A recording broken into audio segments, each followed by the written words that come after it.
안녕하세요. 도시농부 필레오입니다. 오늘은 마늘, 양파, 1차 우끄럼 주기와 병충해 방제에 관하여 말씀드리겠습니다. 마늘, 양파 영상은 지난 2월 22일 올린 마늘, 양파, 부직포 벗기고 이것 3가지 해주면 이라는 영상을 통해서 1차로 한번 말씀을 드렸습니다. 유튜브는 항상 미리 방송을 해야 하므로 미리 올린 영상입니다. 당시만 해도 아침 날씨가 영하 3, 4도 내려가고 낮 기온은 7, 8도까지 올라갈 때였습니다. 그런데 2월 말에 영하 7, 8도까지 내려간다는 예보가 있었습니다. 그래서 저는 부직포를 벗기지 못하고 있다가 지난 토요일 날 부직포를 벗겼습니다. 저처럼 부직포 벗기는 것을 미룬 분들도 있을 것입니다. 혹시 아직 부직포를 벗기지 않았다면 이제는 벗겨야 합니다. 우리 마늘과 양파는 부직포 벗긴 지 3일 됐습니다. 아직 추비를 하지 않았는데도 하루가 다르게 잘 자라고 있습니다. 마늘은 지난해 10월 12일 날 심었습니다. 홍산 마늘을 심었습니다.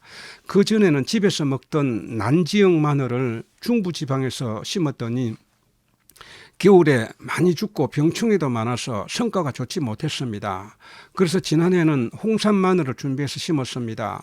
그랬더니 하나도 죽은 것이 없이 고루 잘 나고 잘 자라고 있습니다.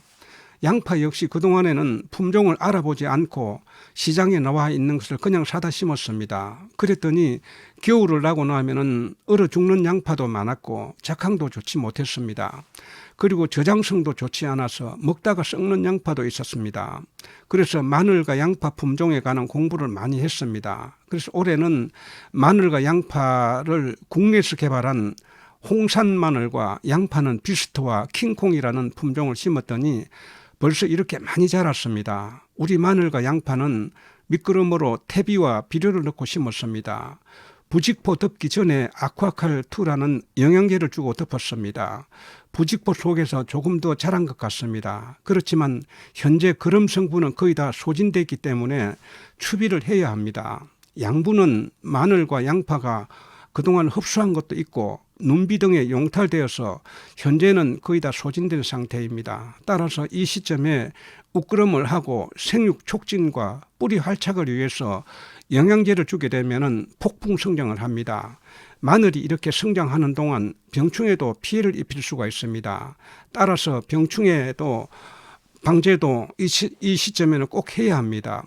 지난 영상에서도 말씀드렸습니다마는 올해는 2월 들어서면서 내렸습니다. 그래서 마늘에 치명적인 흑색 썩음 균핵병과 같은 병이 확산될 수가 있습니다. 그뿐만 아니라 겨우내 움츠리고 있던 고자리 파리와 같은 해충도 날씨가 따뜻해지면서 피해를 많이 끼칩니다.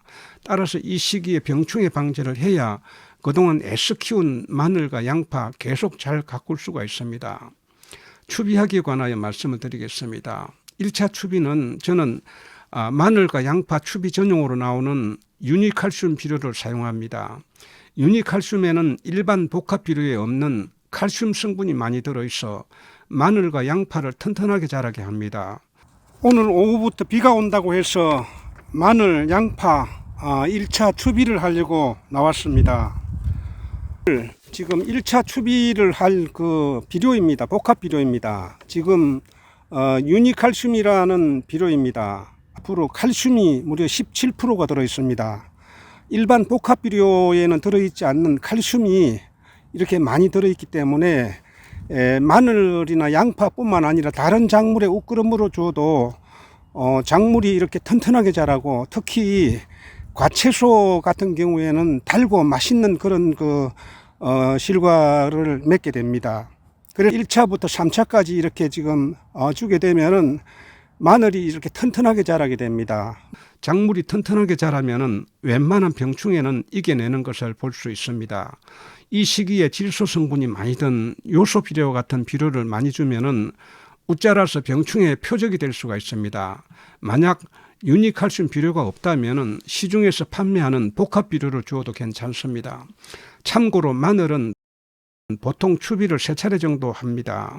남부지방에서는 부직포를 2월 중순에 벗깁니다. 따라서 남부지방에서는 1차 추비를 2월 중순에 하고 2차는 3월 중순에 하며 3차는 4월 중순에 합니다. 그러나 중부지방에서는 올해 같은 경우 2월 말에 큰 추위가 있어 저처럼 3월 초에 부직포를 벗기는 분도 있을 것입니다. 그래서 저는 올해 첫 추비를 3월 5일인 오늘 합니다. 그리고 2차 추비는 3월 25일경에 하고 3차는 4월 20일경에 하면은 마늘이 계속 잘 자라게 될 것입니다. 다음은 병충해 방제에 관하여 말씀드리겠습니다. 마늘과 양파에게 피해를 주는 병해충으로는 뿌리를 갉아먹는 고자리파리와 같은 해충이 있고 흑색 썩음 균핵병과 입마름병 등 세균성 병이 있습니다. 흑색 썩음 균핵병은 마늘 뿌리가 까맣게 썩는 병으로서 마늘 농사에 치명적인 병입니다. 발병 경로는 고추의 단접병처럼 세균의 포자가 땅속에 잠복해 있다가 언 땅이 풀리고 올해처럼 비가 자주 내리면 물을 타고 번지기 때문에 발병하기 전에 예방하는 것이 좋습니다. 마늘 흑색 썩음 균핵병과 입마름병은 테부코나졸이라는 성분의 약재가 잘 듣습니다. 테부코나졸 성분이 든 약은 몇 개 회사에서 생산하고 있습니다. 따라서 약명보다는 약 성분이 꼭 테부코나졸을 확인을 해야 합니다. 저는 테부코나졸이 든 다정다감이라는 약재를 구매했습니다. 그리고 날씨가 풀리면 고자리파리와 같은 해충이 활동을 합니다. 살충제는 종류가 많습니다. 저는 농약사에서 말루포라는 살충제를 추천해 주었습니다. 사용 방법은 살균제와 살충제 함께 혼용할 수가 있습니다. 20리터 물 한 말에 각 20ml를 타서 뿌리까지 흠뻑 적셔질 수 있도록 살펴하면 됩니다. 면적이 크지 않다면은 물뿌리개 같은 곳에 타서 흠뻑 주면은 쉽고 편하게 살포할 수가 있습니다. 테부코나졸 그 성분이 든 다정다감이라는 살균제입니다. 지금 이것은 가루로 되어 있는데요. 이렇게 입자로 된 가루로 되어 있는데 이거 지금 20리터 물 한 말에 이거 스푼으로 2스푼을 타게끔 되어 있습니다. 근데 지금 1스푼 조금 더 타도록 하겠습니다.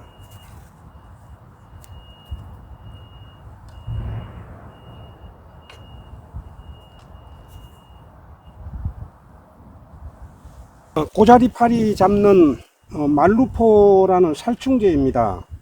지금 이 살충제는 20리터 물 한 말에 지금 이거 한 뚜껑을 타게끔 되어 있습니다. 이 한 뚜껑이 10mg입니다. 이 물뿌리개는 20리터가 아니고 한 12, 3리터 정도 됩니다. 그래서 3분의 2 뚜껑 정도 타려고 합니다.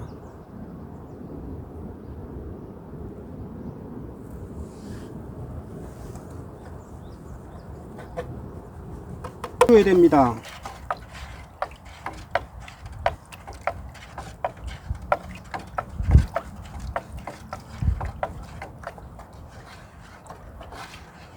오늘 비가 지금 오후에 비가 온다고 하는데 이 중부 지역은 비가 많이 오지는 않는다고 합니다. 많이 와봤자 한 5mm 정도 내리는데 조금 오다가 말 것 같습니다. 그래서 오늘 농약 살포는 안 하려고 했는데 지금 비가 많이 오지 않을 것 같아서 지금 비료 뿌리고 난 다음에 농약까지 함께 이렇게 살포를 하려고 합니다. 다음은 영양제 주기입니다. 제가 사용하는 영양제는 뿌리 활착과 생장 개선제인 슈퍼 아쿠아칼 2라는 영양제입니다. 이 제품은 지난 가을 마늘, 양파, 부직포 덮기 전에 사용했던 제품입니다. 종합 생장 개선제인 슈퍼 아쿠아칼 2 제품은 마그네슘과 칼슘이 들어있어서 겨우내 움츠리고 있던 마늘의 뿌리 활착을 빠르게 하고 양분 흡수를 도와서 마늘과 양파를 폭풍 성장시키는 영양제입니다. 이 제품은 마늘 농사를 전문으로 하는 전업농약에서 추천받은 제품입니다. 이분은 마늘 농사만 몇천 평 짓는 분입니다. 이분은 이 영양제를 부직포 덮기 전 후에 준다고 합니다. 이 제품을 사용하지 않는 농가에 비해서 마늘구가 훨씬 굵고 좋아서 약값으로 몇백만 원 더 들어가는데도 약값의 몇 배의 수익을 더 올린다고 제게 추천한 제품입니다.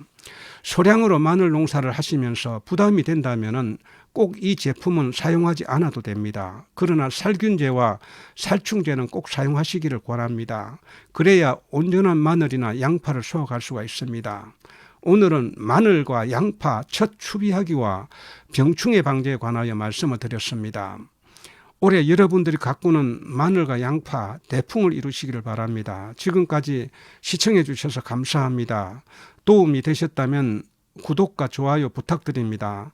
다음 영상에서 뵙겠습니다. 안녕히 계십시오.